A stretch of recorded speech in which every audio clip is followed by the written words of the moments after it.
आंखों में अरमान लिया, मंजिल को अपना मान लिया, तो मुश्किल का और आसान क्या, ठान लिया तो ठान लिया। हेलो बच्चा बाड़े, कैसे हो आप? स्वागत है आपका मेरा YouTube channel Rishabh sir biology. आज का वीडियो बहुत ही ज्यादा इंपॉर्टेंट है उन बच्चों के लिए जो बच्चे 2025 में बोर्ड एग्जाम देने वाले हैं, वो चाहे 10th के बच्चे हो या 12th के बच्चे हो, क्योंकि ये जुलाई का महीना चल रहा है और जुलाई के महीने से लगभग 6 महीना आपके पास समय बचता है एक बढ़िया प्रिपरेशन करने के लिए, अच्छा प्रिपरेशन करने के लिए, अच्छे नंबर लाने के लिए।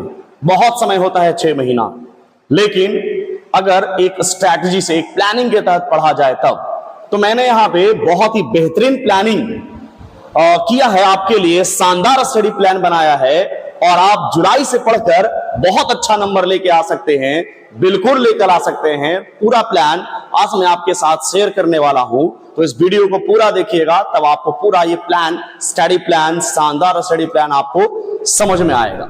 ज्यादा समय बर्बाद ना करते हुए मैं सीधे मुद्दे पे चलता हूं और मैं बात करूंगा 10th और 12th 2025 में बोर्ड एग्जाम देने वाले बच्चे जो 490 आउट ऑफ 500 मार्क्स लेकर आना चाहते हैं। देखिए, बच्चे दो प्रकार का पढ़ाई करते हैं, बहुत ही अच्छा से समझिएगा।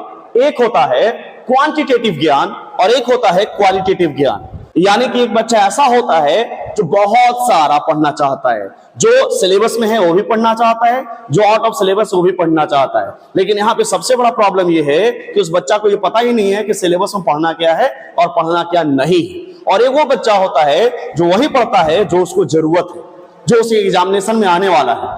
तो आपको सबसे पहले ये ध्यान रखना है कि आपके एग्जामिनेशन में क्या आ रहा है। ओके, आपको क्वांटिटेटिव ज्ञान की ओर नहीं जाना है, आपको बहुत ज्यादा स्टडी नहीं करना है, आपको क्वालिटेटिव ज्ञान की ओर जाना है। यानी कि क्वालिटी स्टडी कीजिए, क्वांटिटी नहीं। आप जितना पढ़िए उतना ही बहुत है आपके लिए, लेकिन ये जानकर पढ़िए कि आप पढ़ क्या रहे हैं, जो एग्जाम में आने वाला है या नहीं है। जो एग्जाम में नहीं आने वाला है उसको पढ़ने से कोई फायदा नहीं। और जितना भी आपने पढ़ा है, एक बात ध्यान रखना, जितना भी पढ़ा है उसको 100% अपने अंदर लेकर आइए, 100% उसको पूरा का पूरा यूज कीजिए। जैसे कि हमने यहाँ पे एक बात लिख रखा है, कितना भी करें, कितना भी कम करें तो भी गम ना करें। आप अगर एग्जाम में लिख रहे हो, जितना भी लिखो बिल्कुल टेंशन लेके नहीं लिखना है, लेकिन जितना लिखो बिल्कुल सही लिख कर आओ। ओके, और जो भी लिख रहे हो आप, जो भी करें, जो करें हमेशा अपने दम पर 100% कॉन्फिडेंस होकर करें। यानी कि जो भी लिख रहे हो, जो भी एग्जामिनेशन में आप लिखोगे, वो कॉन्फिडेंस होना चाहिए कि जो लिखा है मैंने वो बिल्कुल सत्य है, सही है, इसको काट नहीं सकता कोई, बिल्कुल राइट, यानी कि राइट। तो पहले ध्यान रखिएगा, आपको क्वालिटेटिव ज्ञान अर्जित करना है, क्वांटिटेटिव नहीं। ध्यान से समझिएगा, जो भी बच्चा स्टडी कर रहा है उसके लिए एक टाइम मैनेजमेंट बहुत जरूरी है। अगर आपके पास अच्छा टाइम मैनेजमेंट नहीं है, आप टाइम को बहुत अच्छा से यूटिलाइज नहीं कर रहे हो, तो आप छोड़ दीजिए, आपसे कुछ नहीं होने वाला है। आप दिन भर मोबाइल देख के बिता दीजिएगा, रील्स देख के बिता दीजिएगा और कुछ नहीं कर सकते हैं। टाइम मैनेजमेंट करना कोई छोटी बात नहीं है, इसके लिए एक पेशेंस, धैर्य की जरूरत होती है। ओके, तो यहाँ पे मैं बहुत ही बढ़िया बात यहाँ पे मैं आपके लिए लिखा हूं। किसी भी पैटर्न का पेपर हो, चाहे फिजिक्स हो, केमिस्ट्री हो, बायोलॉजी हो, मैथ्स हो, हिंदी हो, इंग्लिश हो, उसे कोई मतलब नहीं है। किसी भी पैटर्न के पेपर में टाइम मैनेजमेंट और आपकी तैयारी बहुत अहम किरदार निभाती है। आपका टाइम मैनेजमेंट कैसा है, आपका तैयारी कैसा है। अगर टाइम मैनेजमेंट सही और तैयारी अच्छा है तो मैक्सिमम रिटर्न वसूलने का सबसे बेस्ट मेथड है don't decide order of questions. यानी कि आपके एग्जामिनेशन में, आपका जो एग्जामिनेशन में जो पेपर मिलता है उसमें क्वेश्चंस के ऑर्डर को डिसाइड मत कीजिए। आपको सबसे पहले जो आता है वो बनाइए, आपको सबसे पहले जो आ रहा है पहले वो बनाइए। यानी कि जो आता है सबसे पहले वही करो, जो नहीं आता है उसको छोड़ दो। जो क्वेश्चन में सबसे पहले आ रहा है आप उसमें ध्यान दीजिए, जो नहीं आ रहा है बिल्कुल उसको छोड़ दीजिए। आगे मैं बात करता हूं बहुत इंपॉर्टेंट बात कि sweet and simple and sweet method. आप जो भी पढ़ रहे हो, जो भी पढ़ाई कर रहे हो, उसमें सिंपल एंड स्वीट मेथड है फर्स्ट इजी राउंड।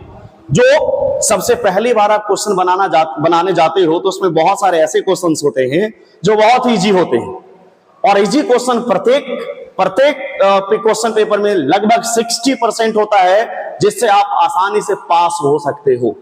अगर पास होना है तो आप फर्स्ट इजी राउंड बढ़िया से कर लो, आसान आसान क्वेश्चन बना लो, कोई दिक्कत वाली है नहीं, कोई दिक्कत नहीं है, पास हो जाओगे। यानी कि फर्स्ट इजी राउंड मार्क्स बटोरने के लिए, ताकि इजी रहे, ताकि एग्जामिनेशन में हमें कोई दिक्कत नहीं हो। यानी कि आपको वही क्वेश्चंस करना है जो आता है, यानी कि सिलेक्टिव, आपको सिलेक्टिव क्वेश्चंस करना है, आपको कलेक्टिव क्वेश्चन करने की जरूरत नहीं है। यानी कि आपको कलेक्टिव ज्ञान की जरूरत नहीं है, आपको सिलेक्टिव ज्ञान की जरूरत है। ओके, यानी कि सिलेक्टिव करो और सिलेक्ट हो जाओ, यानी कि सिलेक्टिव क्वेश्चन कीजिए और आसानी से अच्छा नंबर लेकर आ जाइए। आपको कोई भी किसी प्रकार का कोई प्रॉब्लम होने वाला नहीं है। आगे मैं बात करता हूं सेकंड स्ट्रगल राउंड। अब यह सेकंड राउंड हो गया जो कि स्ट्रगल राउंड होता है। इसमें क्वेश्चन से लड़ के समझ के अपना बनाना होता है। सेकंड राउंड इसलिए होता है ताकि आप अच्छे नंबर लेके आओ। पास होना अलग बात होता है और अच्छे नंबर लेना अलग बात होता है। ओके, तो सेकंड राउंड में आपको क्या करना है, जो आपको क्वेश्चंस नहीं आ रहे हैं उसको दिमाग पे जोड़ लगाओ, बढ़िया से उसको लिखो। यानी कि सेकंड राउंड संघर्ष करने का, क्वेश्चन से लड़ कर उन्हें अपना बनाने का प्रयास होता है। और यहां पे एक बात लिखा हुआ है, यानी कि जोर लगा के हिस्सा। यहां जोर लगाना है किसके लिए, ताकि आपका मार्क्स में इंप्रूवमेंट हो, ताकि आपके नंबर के संख्या में बढ़ोतरी हो। आप पास तो फर्स्ट इजी राउंड से ही हो जाओगे, आपको अच्छा नंबर लाना है, किस लिए, ताकि आपका मार्क्स जो है इंप्रूव हो। That is second struggle round. तो आपको फर्स्ट राउंड और सेकंड राउंड बहुत ध्यान पूर्वक करना है। अब मैं बात करता हूं आगे। अब ध्यान से समझिएगा, जो भी क्वेश्चंस आप पढ़ रहे हो, आप जो भी क्वेश्चंस पढ़ते हो, तो क्वेश्चन में 5 चीज ऐसे होते हैं जो आपको बहुत ही समझदारी से करना होता है। सबसे पहले क्वेश्चंस को पढ़ना, पढ़ने के बाद समझना, समझने के बाद सोचना, सोचने के बाद लिखना और लिखने के बाद सीखना। ये 5 चीज बहुत जरूरी है। हम 5 सही जांच, नो आंच। अगर ये 5 चीज को समझ जाओगे तो आप पे कभी आंच नहीं आएगा। फिर से समझिए, सबसे पहले क्वेश्चंस को पढ़ना, उसके बाद समझना, फिर सोचना, फिर लिखना और सीखना। सीखा इसलिए क्योंकि इसके आगे भी और भी क्वेश्चंस होंगे जो आपको बनाना है। बहुत सारे ऐसे क्वेश्चंस होते हैं जिससे अगला क्वेश्चन रिलेटेड होता है। अगर ये क्वेश्चंस बढ़िया से कर लोगे तो अगला क्वेश्चन आपका सही हो जाएगा। और ये 5 चीज को बढ़िया से माइंड में घुसा लीजिए, एकदम माइंड में समा लीजिए। ओके, ये चीज बहुत जरूरी है। क्वेश्चन बिना पढ़े बिना समझे आप नहीं दे सकते हैं आंसर उसका। आगे मैं बात करता हूं, यहां पे बहुत इंपॉर्टेंट चीज है कि जो भी बच्चा पढ़ रहा है उसको टेस्ट बहुत जरूरी है। अगर आप टेस्ट नहीं दोगे तो आप किसी भी एग्जामिनेशन में सफल होने का आपका कोई भी चांस नहीं है, 0% चांस। टेस्ट देना बहुत जरूरी है। टेस्ट देने से यह पता चलता है कि हम कितने पानी में हैं।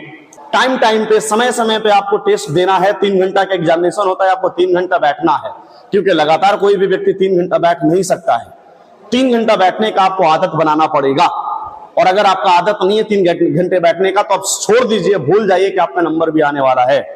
इसलिए 3 घंटा आपको समय बिताना है टेस्ट पर, एक क्वेश्चंस पे। जो नहीं आएगा उसको छोड़ दो, जो आ रहा है उस पर ध्यान दो। जो नहीं आ रहा है, जो आ रहा है, जो कंफ्यूजिंग है, उसी का मैं बात यहां पे करने वाला हूं।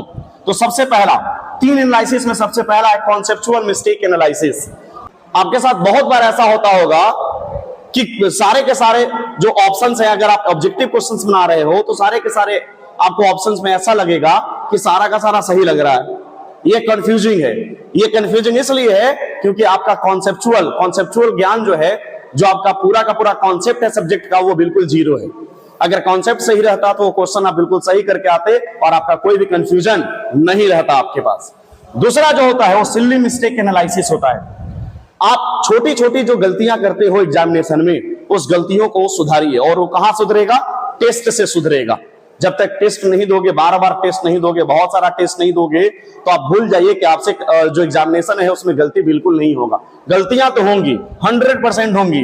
अब सिली मिस्टेक एनालिसिस से क्या होता है, अधिकतर जिसमें इजी क्वेश्चंस गलत हो जाते हैं। आप ऑब्जेक्टिव क्वेश्चन बनाने जा रहे हो, ऑप्शन मारना है बी और मार दिए C, this is called silly mistake.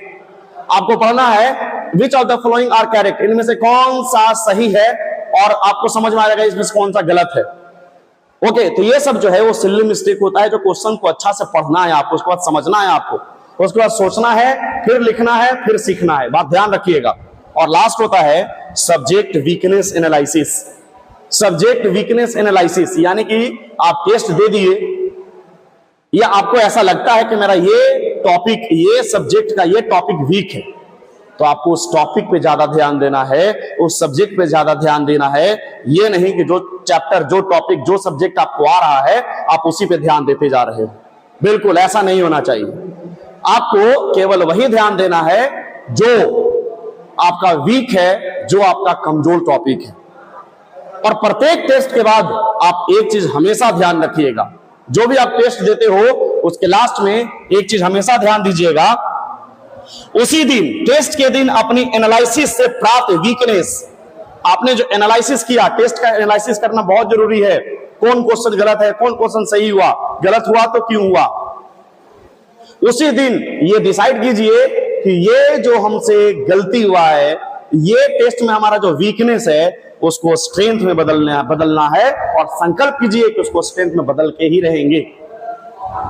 ये बार बार मिस्टेक होते रहेगा तो आपको जो फाइनल एग्जामिनेशन है उसमें हम ऑलरेडी है, ऑब्वियस सी बात है कि आप मिस्टेक करके आओगे। तो बच्चों को टेस्ट देना बहुत जरूरी होता है। ओके, इस बात का ध्यान रखिएगा, टेस्ट बहुत इंपॉर्टेंट है। तो मैं फिर से बात कर रहा हूं, अगर आप ये सब चीजों को फॉलो करते हो, अच्छा से पढ़ाई करते हो, तो नंबर लाने में कोई दिक्कत आपको नहीं होगी। बोर्ड एग्जामिनेशन 2025 का एक और सेकंड वीडियो आने वाला है, कैसे नंबर लाए, उसमें मैं और भी बहुत डिटेल्स में बात करने वाला हूं। तो ये पार्ट नंबर 1 है, अगला पार्ट नंबर 2 आएगा, वो जरूर देखिएगा, इंपॉर्टेंट होगा। तो ये सब चीज पे थोड़ा ध्यान दीजिए, क्या पढ़ना है क्या नहीं पढ़ना है। सो इस वीडियो के अंत में मैं एक चीज बोलना चाहूंगा, आंखों में अरमान लिया, मंजिल को अपना मान लिया, तो मुश्किल क्या और आसान क्या, ठान लिया तो ठान लिया। बहुत बहुत धन्यवाद।